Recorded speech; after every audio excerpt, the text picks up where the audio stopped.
یہ 3 جملے ہیں سرکار کے ابو طالب کی قبر پر.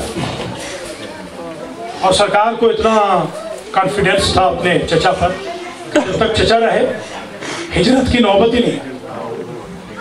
اور چچا گئے تو پھر رہنے کا سوال ہی پیدا کہ اب کس کے بلبوتے پہ رہے. بھیا جس رسول کا سایہ نہ تھا اس کا سایہ بن کے رہے ابو طالب. اللہ اللہ. ابو طالب اس ہستی کا نام.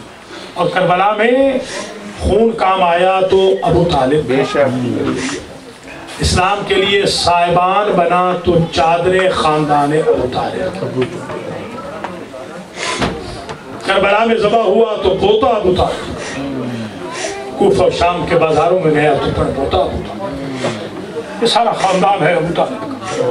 اور یہ دن ہے، یہ جو 3 سفر ہیں، یہ شام کا دن ہے. سید مکرم لکھتے ہیں کہ 1 سفر کو کاروان آل محمد بلاد شام میں پہنچ گئے اور 4 سفر کو دربار یزید میں پہنچا. سید خود کہتے ہیں کہ یہ 3 دن تک قافلہ کہاں رہا. اس کے بعد علامہ حسین بخش نے اس کی توجیہ لکھی کہ 15 اذان علی و بطول کی بہو بیٹیوں نے بازار شام میں سنی. اللہ اکبر. کوئی پوچھتا تھا نا زین العابدین سے کہ مولا سب سے زیادہ تکلیف کہاں ہوئی، تو فرماتے تھے الشام الشام الشام. مولا کوئی انوکھا ظلم ہوا؟ سنیے کیا فرماتے ہیں. فرماتے ہیں بھائی 5 لاکھ تماشبین میری ماں بہنوں پھوپھیوں بیٹیوں کے سروں کا تماشا کرنے کے لیے بازار شام کے ارد گرد جمع. اسے کہا مولا ان القتل لکم عادت والشہادت لکم السعادت. قتل ہو جانا تو آپ کی عادت ہے فرزند رسول، شہادت تو آپ کی سعادت ہے فرزند رسول. فماذا یبکیک یا ابن رسول اللہ، پھر آپ رو کیوں رہے ہیں؟ تو فرمایا بھائی تو نے انصاف نہیں کیا. بازاروں درباروں میں بے مقنع و چادر پھوپھیوں ماؤں بہنوں بیٹیوں کے ساتھ پھرائے جانا، یہ تو ہمارے لیے سعادت نہیں، یہ تو ہماری عادت نہیں. جب کاروان آل محمد شام کے بازار میں پہنچا تو ایک شیخ، ایک بوڑھا آگے آیا. اس نے کچھ فخریہ اشعار کہے، فرزند رسول کا دل بھرایا.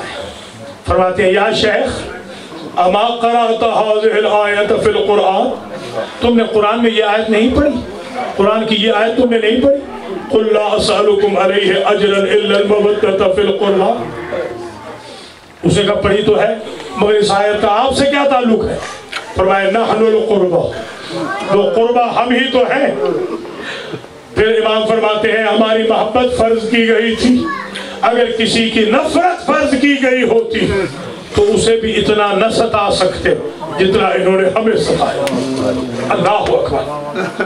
شام میں اتنا تو امتحان کھڑا تھا عابد بیمار کا کہ فرماتے اقاد ذلیلا فی دمشق کاننی عبد من الزندغ نصیر، کہ شام میں مجھے اس طریقے سے میری انسلٹ کی گئی کہ جس طرح کوئی افریقہ کا ایسا غلام ہو کہ جس کا کوئی مددگار دنیا میں نہ رہ گیا ہو، اس طرح مجھے ستایا گیا. اور پھر ایک موقع ایسا بھی آیا کہ فرزند امام حسین نے یہ جملہ کہا یا لیتنی لم تلدنی امی، اے کاش میری ماں نے مجھے نہ جنا ہوتا، میں نے بلوے عام میں پھوپھی زینب کا سر برہنہ نہ دیکھا ہوتا، میں نے دربار یزید میں خیزران کی چھری سے اپنے بابا کے بہن مبارک کی انسلٹ نہ دیکھی ہوتی. اور جب ایک مرتبہ قافلہ آیا ہے باب الساعات میں کھڑا ہوا ہے، یہ گھنٹوں والا دروازہ اسی وقت سے بنا ہے جب کئی گھنٹے علی و بطول کی بہو بیٹیاں کھڑی رہی اور دربار سجدہ رہا. بالآخر جب یہ دربار میں گئے ہیں تو راوی نے عجب جملہ لکھا. امام زین العابدین کہتے ہیں راستے میں جب بھی کوئی بی بی گھبرانے لگتی تو میری پھوپھی جو کربلا کی شیر دل خاتون تھی شریکت الحسین، وہ ہر ایک کو دلاسا دلاسا دیتی، سہارا دیتی، رقیہ نہ گھبرانا میں تمہارے ساتھ ہوں، ام کلثوم نہ گھبرانا میں تمہارے ساتھ ہوں، سکینہ نہ گھبرانا میں تمہارے ساتھ ہوں، فاطمہ کبریٰ نہ گھبرانا میں تمہارے ساتھ ہوں، باقر نہ گھبرانا میں تمہارے ساتھ ہوں، رباب لبابہ نہ گھبرانا، فضہ نہ گھبرانا میں تمہارے ساتھ ہوں۔ ایک وقت میں بھی بھیڑ میں گھبرا گیا، میری پھوپھی نے للکار کے کہا بیٹا سجاد نہ گھبرانا، پھوپھی ساتھ ہے، میری نہ گھبرانے والی پھوپھی۔ جب دربار یزید کے داخلے کا وقت آیا تو صدر دروازے پہ کھڑی ہو گئی اور مجھ سے کہا یا علی ابن الحسین ارنی طریق النجف، اے سجاد مجھے ذرا نجف کا رخ بتا دے، جس طرح حاجی حج بیت اللہ کا قبلہ رخ ہوتا ہے۔ میری پھوپھی نجف رخ کر کے ایک مرتبہ صدر دروازے پہ بیٹھ گئی۔ میں نے کہا پھوپھی اماں آپ نہ گھبرانے والی تھی، بیٹا میں گھبرائی نہیں۔ 21 کی شب میں جب میرا بابا جا رہا تھا، میرے بابا نے مجھے ساری وصیتیں کی تھی، ساری پیشین گوئیاں کی تھی، بتایا تھا بھائی مارے جائیں گے، بیٹے مارے جائیں گے، بھتیجے مارے جائیں گے، بھانجے مارے جائیں گے، مہمان میزبان مارے جائیں گے، چادر لٹ جائے گی، لاشیں پامال ہوگی، عبید اللہ ابن زیاد کے دربار میں جاؤ گی، بیٹی صبر کرنا، بازاروں میں پھرائی جاؤ گی، اور بیٹی سب سے زیادہ صبر وہاں کرنا تم علی کی بیٹی ہو۔ جب لوگ کرسیوں پہ بیٹھے ہو اور یزید شراب پی رہا ہو تو شرابی کے دربار میں جانا تو صبر کرنا۔ میں نے بابا سے کہا تھا اے سید سجاد ہر جگہ خود جاؤں گی، مگر دربار یزید میں بابا ایک لمحے کے لیے آ کے بتا دینا کہ شریف ذاتیہ شرابیوں کے درباروں میں کیسے داخل ہوتی ہے۔ اے سجاد دربار آ گیا، میرا صادق الوعد بابا نہیں آیا۔ عابد بیمار کے جیسی اسنا میں میری پھوپھی نے السلام علیکہ یا امیر المومنین کہہ کے کہا عابد بیمار یہ میرا بابا آ گیا، اب چلو دربار میں۔ اب جو دربار میں گئے میرے عزیزوں، ایک بی بی کا تعارف، بیویوں نے یحییٰ نبی کی قبر کا پردہ بنایا، یحییٰ نبی کی قبر کا، اور ایک بی بی کا تعارف ہوا جب فضہ کھڑی تھی سیدہ زینب کے سامنے۔ ایک مرتبہ یزید نے کہا اس سفید سر والی بی بی کو ہٹا ورنہ اسے تازیانے مارو۔ ایک مرتبہ بی بی زینب کی آواز ہے اماں فضہ اب ہٹ جاؤ، یہ سادات کی کرم نوازی ہے، کنیز بن کے آئی تھی ماں بنا دیا، سبحان اللہ، اماں فضہ اب ہٹ جاؤ۔ ایک مرتبہ فضہ کی آواز آئی رسول کی بیٹی میں نے آپ کے نانا سے آج کے دن کے لیے تو عمر بڑھوائی تھی کہ جس طرح میں نے آپ کی ماں سے وفا کی ہے ایسے آپ سے وفا کر امتی مر جاؤں گی، آپ کے سامنے سے نہیں ہٹوں گی۔ اور پھر کہا کہ اے زینب رسول کی بیٹی اگر مجھے اجازت دے تو آج میرا بس چلتا ہے۔ کہ اماں آپ کا کیا بس چلتا ہے؟ بس آپ مجھے اجازت دے۔ ایک مرتبہ کہا اے زنجبار والو، اے اشربوس کی بستی والو، اے افریقہ والو، تمہاری غیرت کو کیا ہوا؟ کہ تو کہاں ہماری غیرت کو للکارنے والی؟ کہ تمہارے بادشاہ کی بیٹی کا کیا نام تھا؟ کہنے لگے میمونہ۔ کہا وہ کہاں گئی؟ کہا سادات مدینہ کی کنیز بن گئی۔ کہا اگر وہ میمونہ فضہ آج تمہیں یہاں مل جائے اپنی شہزادی کی مدد کرو گے؟ ایک مرتبہ کہا کجا فضہ کجا شرابی کا دربار کا پہچان سفیر زنجبار میں میمونہ ہوں۔ ایک مرتبہ کہا گردن آگے بڑھا، میں تیری گردن کو قلم کر لوں، سر کو قلم کروں، تو نے سادات سے بے وفائی کیوں کی؟ کہا خاموش، میرے پیچھے علی و بطول کی بیٹی کھڑی ہے، میں یہ سننا تھا۔ ایک مرتبہ سفیر نے تلوار اٹھائی، یزید کی گردن کے قریب لے کے گیا اور کہا جو لاوارث ہوتے ہیں، لاوارثوں کی بیویاں درباروں میں کھڑی کی جاتی ہے، ہماری شہزادی کو ہمیں واپس کر تاکہ ہم پہنچائیں۔ یزید نے کہا جائیے لے جائیے، اونٹ دیتا ہوں، کنیزیں دیتا ہوں، غلام دیتا ہوں، یہ